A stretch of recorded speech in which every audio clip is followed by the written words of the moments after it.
también nosotros salimos al encuentro de una civilización de muerte para germinarla, fermentarla, transformarla en una civilización de la vida. Dios quiere que el hombre viva. Nosotros apostamos por la vida, hermanos, jamás por la muerte. Y todos unidos y unidos a Jesús, vamos a dejarle a este fin de siglo y de milenio un mensaje viviente de resurrección. Amén.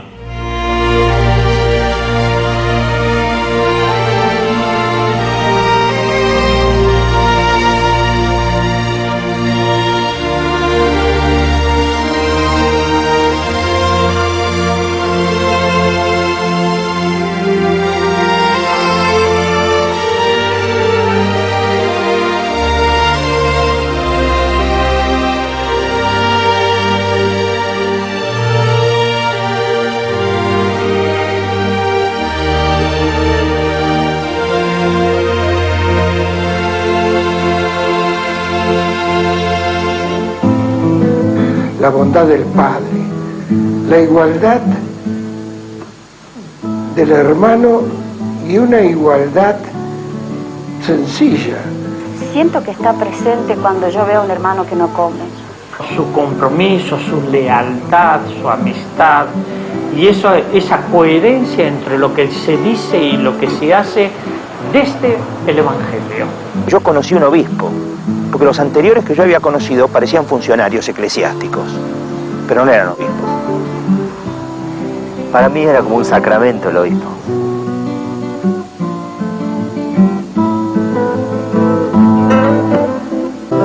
Cuando uno piensa quiénes nos ayudaron a encontrar y a buscar a nuestros hijos, a nuestros nietos, a la verdad, a la justicia, y pensamos en la Iglesia, Monseñor Novak es el ejemplo, el hombre claro, el hombre solidario, el sacerdote verdadero, el pastor, el servidor de Dios y de la doctrina de Jesucristo en acción. Solamente queremos saber dónde están nuestros hijos, vivos o muertos. Angustia porque no sabemos si están enfermos, si tienen frío, si tienen hambre, no sabemos nada. Y desesperación, Señor, porque ya no sabemos a quién recurrir. Consulados, embajadas, ministerios, iglesias, todas partes se nos han cerrado, todas partes se nos han cerrado las puertas. Por eso les rogamos a ustedes, son nuestra última esperanza. Por favor, ayúdennos, por favor, son nuestra última esperanza.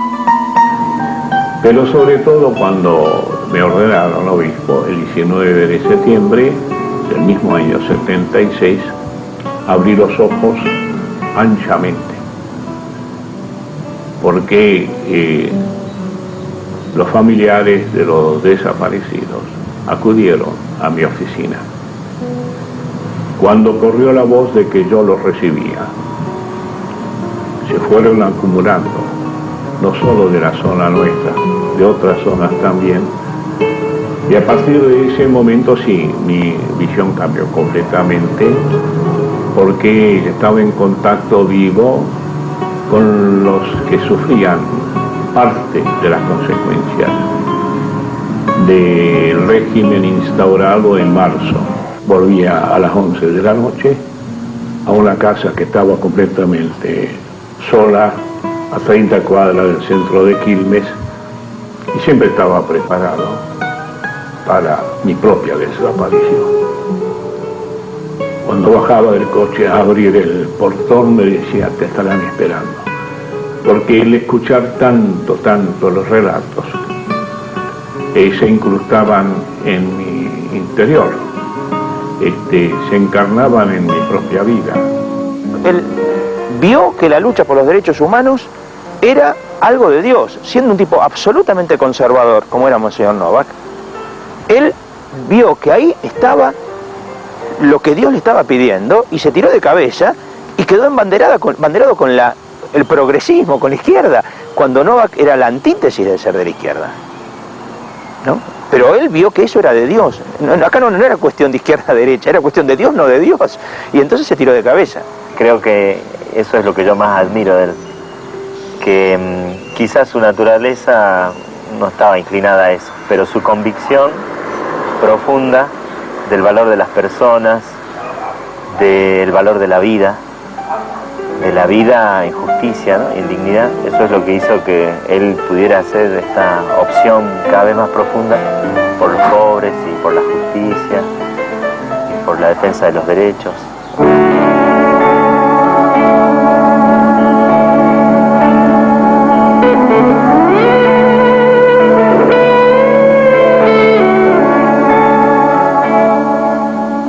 En el año 81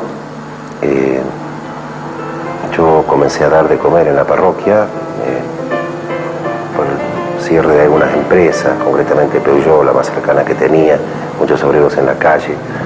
La carita que uno tiene, que es la ayuda, ¿no es cierto?, solidaria hacia nuestra gente que necesita, que tenía en la parroquia, era muy pequeña y no, siempre sobraba. Los alimentos, ropa, lo que se juntaba, siempre sobraba. Pero se empieza a dar un cambio, hay mucha gente que venía a pedir, no alcanzaba por más que pidiera, y bueno, noto que algo estaba cambiando. Y entonces, no, por más que buscara alimentos o ropa, lo que la gente necesitaba, no daba abasto, se iba los primeros días todo, no alcanzaba para el mes. Así que eso no me dejaba tranquilo, me inquietó mucho, y en la fiesta patronal del año 81, no va presente en la misa. Yo había escuchado en alguna oportunidad que en el año 30, no sé cuándo, hubo ollas populares en el país en una gran crisis. Entonces me dije, ¿qué es una olla popular? ¿Qué sería? Y bueno, juntar alimentos. Y digo, si yo tengo 10 kilos de polenta, 1 kilo de polenta a cada familia no hace nada, pero si 10 kilos lo pongo en una olla, con algunos kilos de papa. Bueno, digo, quizás esto. Así que en la semana nos organizamos y empezamos a dar de comer el lunes siguiente a 27 chicos, que calculamos que eran los que más estaban cercanos a la parroquia. Un lunes con 27, un viernes con 50, 100, 150, 200, y el mes se nos fue de las manos. Me asusté, digo, ¿dónde sale esta gente? ¿De dónde vienen? De todos lados.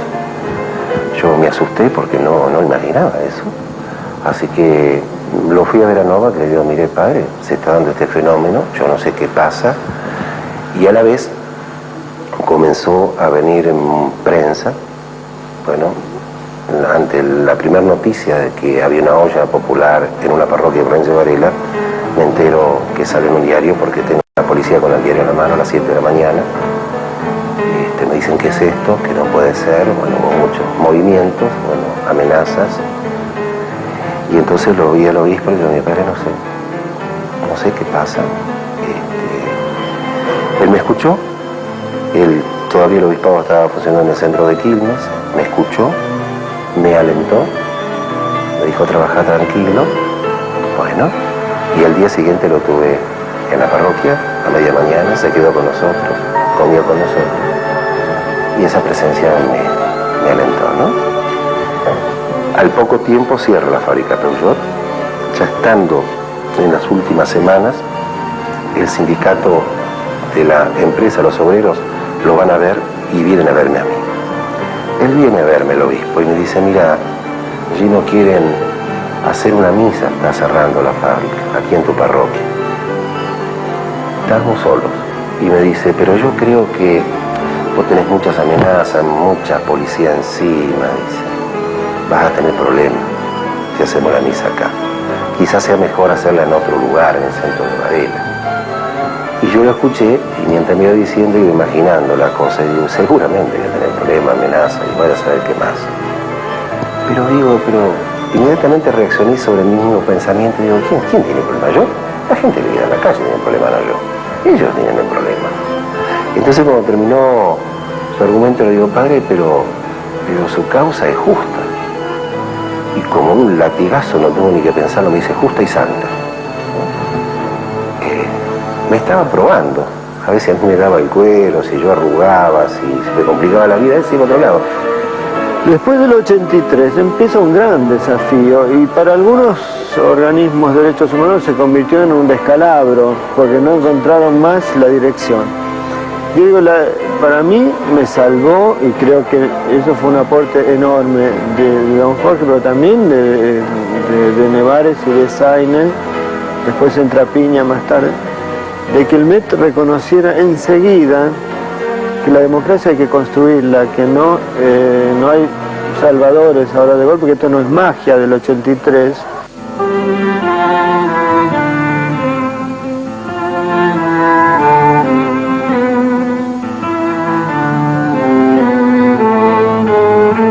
El sábado después que él falleció, acá teníamos la fiesta patronal de Rosa Mística, de María Rosa Mística, y en todas las misas de esa semana yo propuse a la gente que hablara, que contara todo lo que se acordaba, haciendo memoria, ¿no?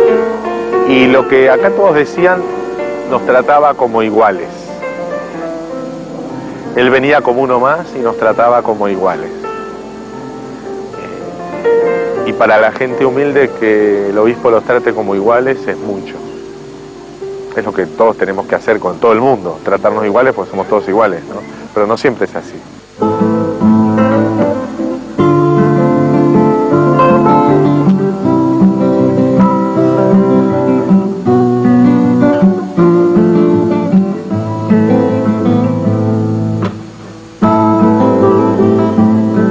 Las tomas del 81-82 son tan importantes para mí, en mi concientización, porque bueno, estaba Ángel Caputo, estaba Raúl Berardo, pero el obispo estaba presente.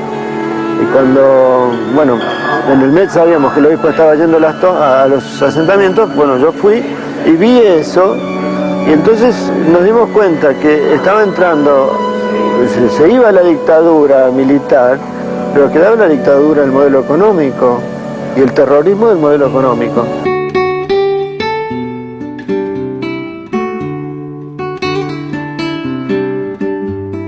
Pues yo, como me nombraron auxiliar con todos los permisos habidos y puede haber acá en la comunidad, yo me presenté a Novak diciéndole que yo había sido secretaria siempre de colegio y no de obispo.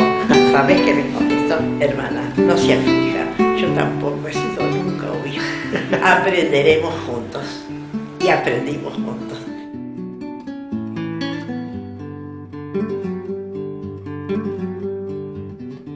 No lo doblaba nadie, nadie.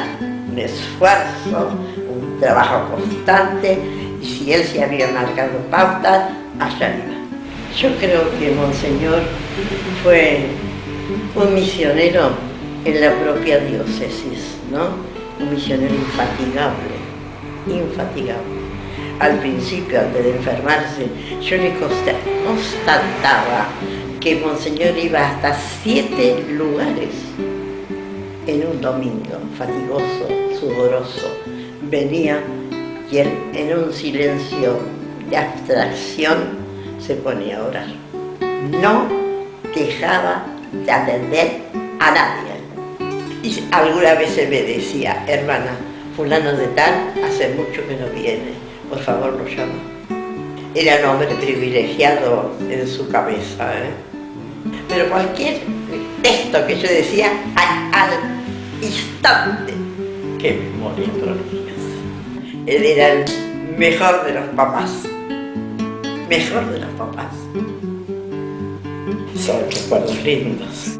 Per me è stato un esemplare pastore, semplice, ma pieno di amor di Dio, sempre con la sua sorrisa, con la sua allegria, come se non avesse nessun problema nella vita, eppure ne aveva tanti di problemi. Alle 5 della mattina era presente avanti Gesù sacramentato a hacer la sua meditazione e alle 8 lasciava la sua orazione, la sua intimità con Cristo personalmente e alle 8 a disposizione del pubblico. Quando andò a questo congresso volvió da enfermo e il presidente offriò l'aereo per farlo volvere in Argentina. Andiamo all'aeroporto a sperarlo e quando lo puse nella barella sceso dall'aereo, noi stavamo lì. Quando ci ha visto 2 lacrimoni, ma un sorriso che non dico come, dice, voi siete qui presenti. Sì, Monsignore, siamo al suo lato. Qualsiasi cosa siamo a sua disposizione, abbiamo detto subito. E faceva uno sforzo grandissimo e sentiva anche dolore, però non si lamentava, sorrideva e delle volte faceva anche una bella cantatina, faceva un bel canto a Maria oppure un canto che ci veniva in mente e diceva: Signore, voglio cantare le lodi perché soltanto dirle con la bocca non mi gusta cantarle, che ha doppio valore quando le canto.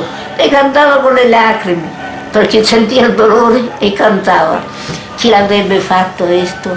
Questi sono ricordi incancellabili. Per me è stata una meditazione continua, per me andavo lì, era come rifugiarmi. Se io mi trovo in queste condizioni, mi trovo per Monsignor de Corpinò, perché mi ha insegnato a saper vivere, a saper scoprire la presenza di Cristo in tutte le circostanze della vita.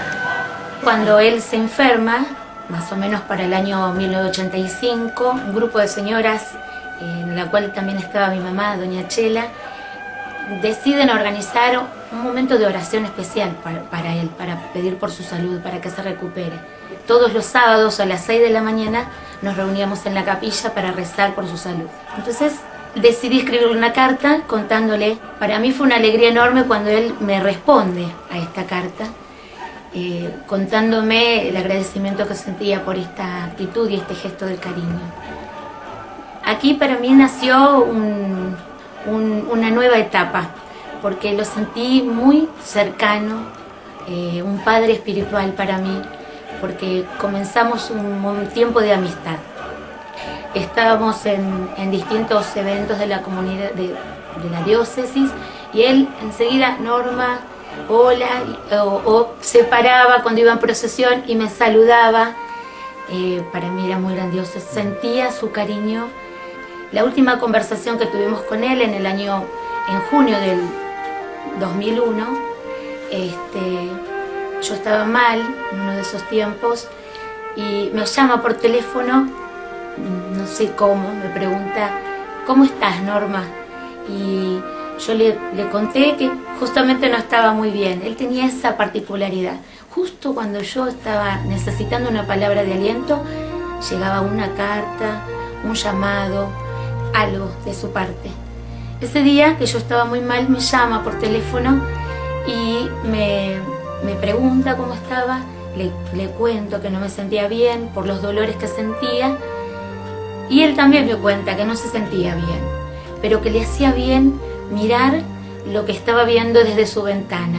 Él tenía un gran ventanal en su casa y decía: estoy mirando la cruz que está en mi jardín, que es muy grande.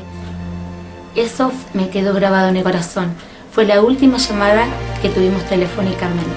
Amigo de Dios y amigo de los pobres, porque yo lo viví cada día de su amistad. Amigo de Dios y de los pobres. Yo descubrí en la persona del Padre Obispo una persona que se ponía al lado de una manera muy sencilla, muy tan sencilla que uno no se daba cuenta que era el obispo. Era una persona que se ponía ahí a charlar, que se reía mucho de mí, que se reía mucho de las cosas que compartíamos en el trabajo para la vicaría en su momento, con mucha responsabilidad para lo que era la diócesis, pero también cuando teníamos momentos de compartir el mate o alguna cena, nos reíamos de un montón de cosas que iban pasando, y esto de ponerse al lado era lo que a mí más me llamaba la atención. Un día cuando estábamos cenando y se cayó la mesa, se desarmó, y yo agarré la botella de vino y él después me dice: mirá, Mónica, lo único que le importó fue agarrar el vino y se empezó a matar de risa. Él tenía la capacidad de ponerse tanto de la persona súper inteligente como la persona que no tenía conocimiento, y él no nos hacía sentir que uno era más, que uno tenía más conocimiento que el otro, sino que nos hacía sentir iguales. Esa era la sensación de plenitud que tenía cada vez que terminaban las reuniones. Él siempre tenía una palabra de aliento y siempre me preguntaba cómo me iba en la vida. Y eso no me lo puedo como sacar, porque está guardado tanto en el corazón que es lo que más extraño. Un ser de una sensibilidad extraordinaria. de una fe profunda, fiel a la Iglesia, fiel a la palabra. Su obsesión del primer sínodo fue el sínodo de la palabra. Un hombre comprometido con los derechos humanos en una denuncia que inclusive puso en riesgo su propia vida. He visto la evolución en su enfermedad con una entrega total a lo que se le pedía y una confianza en la providencia extraordinaria. Le he visto derramar lágrimas cuando llevó por primera vez el cáliz para consagrar. Lo he visto llenar cuadernos con palotes y letras para tratar de recuperar el manejo de la escritura. Me tocó también acompañarlo en su último día en el sanatorio. Cada 15 minutos después de la 1 de la mañana debía colocarle por 3 minutos la máscara de oxígeno. Yo no tenía reloj y él, tan metódico, controlaba mismo la hora. En determinado momento me dijo: Daniel, controla vos la hora, y me dio su reloj. Y yo le veía que se estaba apagando. Y me dice: ya falta poco, Daniel. Yo después, reflexionando en esto, me di cuenta que él ya tenía la plena conciencia de que faltaba poco para él. Y con una serenidad y una entrega. Muchas veces cuando tengo dificultades y tengo que rezar, pido su intercesión. Tengo la certeza de que el Espíritu de Dios ha pasado por nuestra diócesis.